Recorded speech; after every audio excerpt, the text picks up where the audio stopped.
Waspada korupsi dinasti politik, kita lanjutkan dialognya masih bersama Donald Faris dari ICW. Dan sebelum ke Mas Donald, ini ada satu penelpon dari Pondok Gede, Pak Ronald. Selamat pagi Pak Ronald.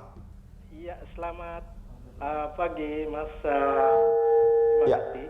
Pak Ronald, nanti jangan didengarkan yang dari televisinya karena delay ya. Langsung saja Pak Ronald, apa yang ingin disampaikan? Oke.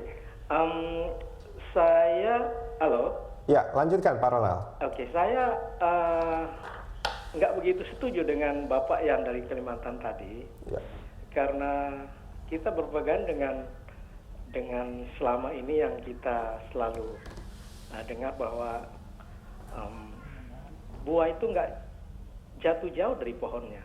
Jadi aku sangat setuju dengan Pak yang komentator sekarang, Donald ya. Ya, Pak Donald ya. Iya. Jadi selama ini selalu politik itu lebih dominan ketimbang hukum. Jadi kita harus selektif untuk memilih kira-kira siapa yang pemimpin yang pantas untuk kita jadikan untuk mengelola negara ini. Oke. Iya. Pak Ronald, boleh saya konfirmasi sekali lagi, Pak Ronald setuju dengan dinasti politik? Saya nggak setuju. Nggak setuju, oke. Baik. Terima kasih banyak. Maaf, saya setuju. Oh, setuju? Dinasti politik, ya. Oke. Iya, jadi sorry, maksudnya saya nggak setuju dengan dinasti politik. Jadi saya lebih cenderung melihat kompeten dari orang tersebut. Jadi kalau umpamanya terlalu dominan akibat dari orang tuanya atau keluarganya yang selama ini mengganggu, itu saya sangat nggak begitu setuju. Baik. Terima kasih. Pak Ronald, terima kasih banyak sudah bergabung bersama kami di Jurnal Pagi. Dan selanjutnya ada satu penelpon lain dari Jakarta, Pak Marolop. Selamat pagi Pak Marolop. Selamat pagi Pak. Ya, silakan Pak. Pak Marolop langsung. Iya, sebenarnya tidak masalah dinasti politik itu. Ya. Kalau ada aturan hukum yang jelas ya. Oke. Di negara maju tadi seperti dikatakan Pak Donald Faris itu, ada dinasti politik. Di Amerika juga ada. Bush, Kennedy, John Quincy Adams, itu kan dinasti politik. Yeah. Tapi sistem hukum mereka, sistem hukum tata negaranya mengatur dengan baik. Ada konvensi, ada kontestasi di internal partai sebelum calon partai itu dihadapkan pada calon partai lain. Yeah. Oke. Baik itu di Partai Republik maupun Demokrat. Ya. Nah, itulah yang perlu diatur di sistem kepartaian kita. Betul. Sehingga dinasti politik itu tidak menjadi persoalan. Betul. Persoalan korupsi dan yang lainnya. Oke. Terima kasih. Pak Marolop, boleh nggak kalau saya katakan untuk kondisi Indonesia saat ini dengan aturan yang tadi disebutkan masih rasanya belum begitu jelas, terus kontestasi juga masih belum berjalan dengan baik, apakah sudah pas dinasti politik itu dibiarkan di Indonesia saat ini? Saya kira perlu diatur ya. Perlu diatur, artinya selama aturan itu belum teratur dengan baik, ini masih jadi masalah buat kita. Iyalah. Oke, Contohnya Pilkada Jakarta aja itu karena Oke. Iya, makasih. Baik, Pak Marolop, terima kasih banyak sudah bergabung bersama kami di Jurnal Pagi. Ini menarik sebetulnya ya. Ini mengkonfirmasi sebetulnya seperti yang disampaikan oleh Mas Donald. Sebetulnya dinasti politik itu bukan masalah. Di negara-negara lain juga itu menjadi sesuatu yang biasa saja dan itu adalah hak setiap orang sebetulnya. Tapi itu yang menarik. Ada aturan-aturan yang harus lebih jelas. Ada kontestasi yang harus lebih jelas juga. Nah, ini kan nampaknya belum, boleh nggak kalau saya katakan belum terlihat seperti di Indonesia? Belum terlihat karena sistem kepartaian kita yang bermasalah. Ya. Saya 100% sepakat dengan Pak Marolop.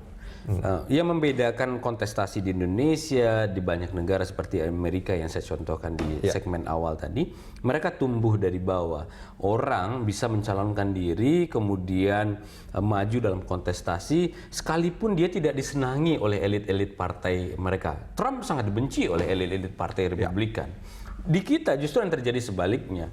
Orang sekalipun dibenci oleh masyarakat, tetapi karena dia anak elit partai politik bisa mencalonkan diri menjadi kepala daerah. Maka pembenahan menurut saya, satu, sistem hukum dibenahi, maka itu yang dasarnya muncul undang-undang di pilkada yang sayang sekali dibatalkan oleh Mahkamah Konstitusi.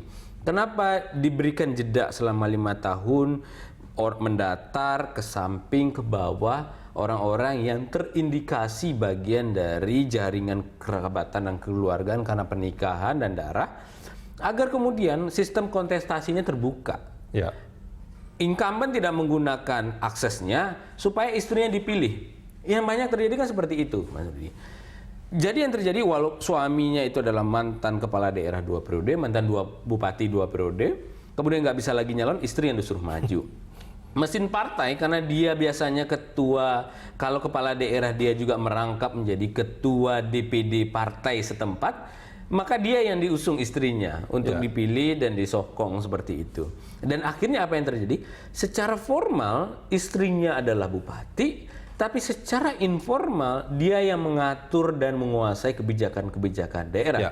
Kalau itu positif, orangnya bagus, tidak korup, kemudian visi misinya jelas, mensejahterakan masyarakat, itu akan positif. Ya, saya ingat pernyataannya Lord Acton yang power tends to corrupt, absolute power corrupt absolutely. Sebetulnya kan sebetulnya adanya kontestasi segala macam itu kan meminimalisir apa namanya power yang absolut tadi sebetulnya kan.